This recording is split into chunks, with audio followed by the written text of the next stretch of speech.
ఆ ఆస్తి కోసం ఇంత దారుణంగా బిహేవ్ చేశారు. ఆ ఆస్తి కోసం మనవడు మనవరాల్ని కూడా కాదనుకున్నారు. ఒక ఆడపిల్ల మీద ఇలాంటి నింద వేసేసరికి ఆ ఆస్తి వద్దు, మీరు వద్దు అని మా నాన్నమ్మ తన అన్న ఇంటికి వెళ్ళిపోయింది. అక్కడికి వెళ్ళాక తన అన్నయ్య, అలా ఎలా వదిలేస్తావు ఆ ఆస్తిని, నీ కోసం కాకపోయినా నీ కొడుకు కోసమైనా పోరాడు అని చెప్పి నానమ్మతో కేరించాడు. అలా ఆ ఆస్తి వరకు వెళ్ళింది. ఇంకా ఎవరికి రాలేదు. అది అలా ఉంది.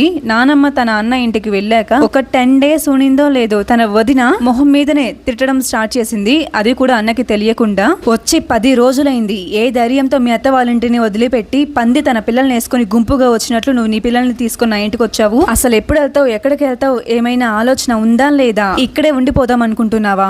నువ్వు కానీ ఇక్కడే ఉండాలనుకుంటే చెప్పు. నేను మీ అన్నకి తెలియకుండా మీ అన్న తినే అన్నంలో నా అన్నంలో ఏదైనా కలిపేసుకుని తినిచ్చాము. అప్పుడు నువ్వు నీ చెల్లి కూడా నీ భర్త అక్క చెల్లెళ్ళు ఆస్తి కోసం ఎలా అయితే బిహేవ్ చేశారో నువ్వు కూడా అలానే చెయ్యని చెప్పిందంట.